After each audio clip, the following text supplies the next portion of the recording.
Hey, so this is story time featuring me. Okay, so to preface this video, basically, I've been after this one girl for a few months, and this story is a little bit about her and also about my new hair and how I got this hair. So you've probably seen my hooch making videos. So last night I got drunk, and when I get drunk I get restless. I go outside and I see one of my childhood friends, who's also my neighbor, drinking outside with a bunch of his friends. And I just like waved to him like, hey, what's up? And then I went to take a walk.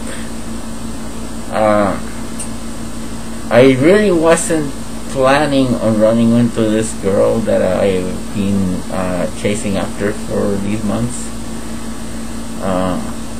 And I don't really chase after her, I just keep running into her.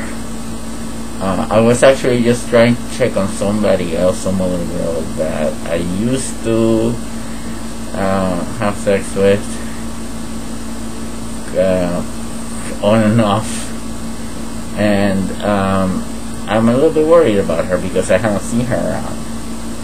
So I go for a walk down to the place where I know she hangs out, or she used to hang out. I haven't seen her in many months, at least almost 3 months now. Now, that girl that I haven't seen around, she happens to be a drug addict. Last time I had sex with her, I noticed that she smelled like crack cocaine smoke, which is the reason that I don't want to mess with her anymore, because I hate that smell. And I really don't, I mean, I hope she gets over her addiction, but I'm not gonna be the guy that is going to make her do it. Now, down there's a lot of people where she hangs out that some of them are just doing their thing, selling drugs or whatever, and some of them are, I mean, it's like the ghetto basically. But some of them will just mug you even if you don't have any money. So I take this knife and I put this with the sheath in my boot. I put my jeans on and I go down there, and I didn't even get that far because I see the girl that I've been trying to score with for a few months. And so I brought her back to my place. We made love.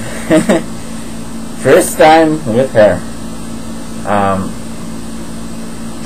And geez, she's been playing hard to get, but I knew that I've known for about a month that she was finally getting around to the idea that, yeah, okay, if this guy wants to make love to me, I'll let him.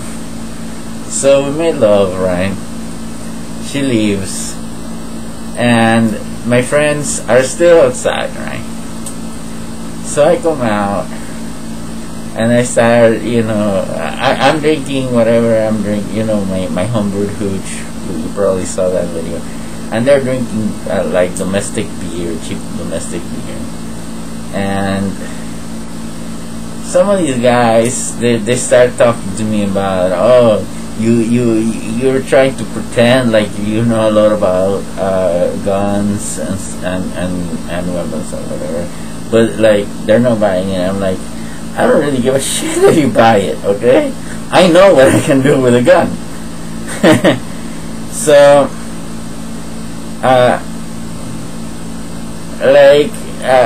you know, we were there for hours and hours, right? And at some point, and I still got the knife in my boot, because like when I made love to the girl, I didn't like take my pants off all the way. I just pulled them down,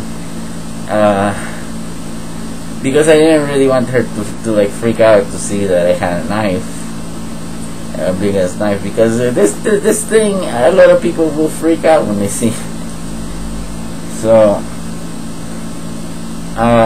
we're drinking out there and whatever, and like people are telling me all kinds of bullshit, like, oh, I know you don't know anything about weapons, or you talk like you know a lot about weapons, but you don't know how to use them or whatever. And I'm like, whatever, man.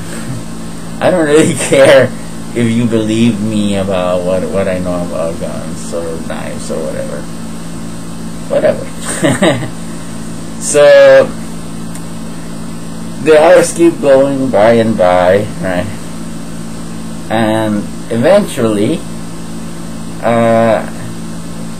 my friend, my childhood friend, is like, hey, I got a bottle of wine inside that we can drink with, because they ran out of beer. I still have a lot of homebrew hooch, but none of them like my homebrew, right? They didn't like the taste. So I'm like, okay, but he doesn't have a corkscrew, so I'm like, okay, I'll go inside my house and I'll get a corkscrew. And I wasn't wearing a hat at that point, but when I went for the corkscrew, I put on my old hat that you've seen in a lot of my other videos, and I come out. And I come out with the corkscrew, with my hat, wearing my hat, and my friend's like, he's like, oh, so now we're wearing hats, right? And he brings out a bunch of his hats, and he puts this one on. It didn't used to look like this. It had, I mean, I customized my hats. Like, I like wearing it like this, Rough Rider style. As an homage to Teddy Roosevelt. So I come out wearing my hat, and he's like, he comes out with this hat, as it was in its pristine form, and he's like, I'll trade ya. And I'm like, that's ridiculous, man. Your hat is way nicer than mine. And he kept insisting. So I was like, okay, if it'll make you happy, if it'll make you shut up, okay, we'll trade hats. So he gives me this hat and takes my old crappy one and trade. And then, you know, we pop the coconut bottle of wine. Yeah. I don't know a lot about wine. I don't really know if it was a very good wine. It wasn't bad. I mean, it wasn't a bad bottle of wine or anything like that. I don't know if it was super good or whatever, or how expensive it was or anything like that. I mean, it was about the same as like $2 check. So whatever, you know. I'm not an expert on wines. I don't really drink wine that often. So we drink the bottle of wine, and then he just like passes out, right? By that time, one of his friends comes back. This guy had already left, and I think he's probably like a cokehead or something. Like he was on something else, and he wasn't just drunk, right? And I'm like, hey, you know, my friend just passed out. Let's get him to his room. And he doesn't even like acknowledge that I just talked to him. He just goes inside the house and goes to the kitchen. And I don't know what the fuck he was looking for, but he starts just like like searching for stuff. So I go after him and I'm like, hey, look, help me with my friend, you know, let's get him to bed and then let's get out of here. What the fuck are you doing here in the kitchen? Doesn't even acknowledge me yet. Then I'm like, okay, if you're not gonna help, then at least don't get in the way. Go fucking home. And he's still just ignoring me. So then I reach into my boots and I pull this thing out and I'm like, get the fuck out. And he's like you should have seen his face. It was priceless. And he's like, okay, I'm going. The only embarrassing part is that about the time that he left, like my friend's mother woke up and his aunt and his girlfriend. Well, the aunt and the girlfriend didn't see me with the knife, but his mother saw me with the knife, and I just like put it back into my boot, and I'm like, this guy, you know, your son's friend, he was like, he just went to the kitchen like it's his own house. I don't even know what he was looking for, but he was like searching for something.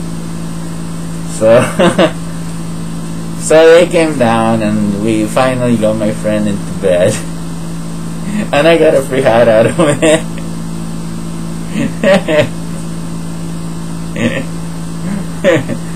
And I actually asked him, do you have the key to the door? Because the front door was unlocked, the front door to the garage was unlocked, and if you can come in through the garage, you can get into the whole house.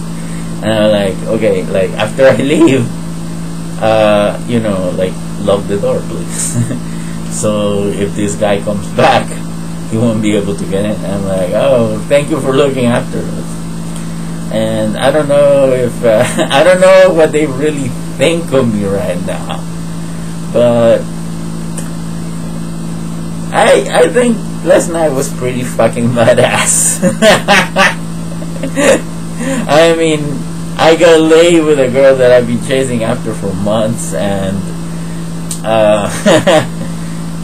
I got drunk as fuck, had a very nice chat with one of my friends, and got drunk with him. And I also almost stabbed a cokehead, or I don't know what the kind of drug addict he is. That guy was definitely on something more than alcohol. And I love a good fight. And when you see this come out, that means I'm being serious. So he made the right decision by just going like, okay, I'm getting fucked up. Alright, well, have a good one.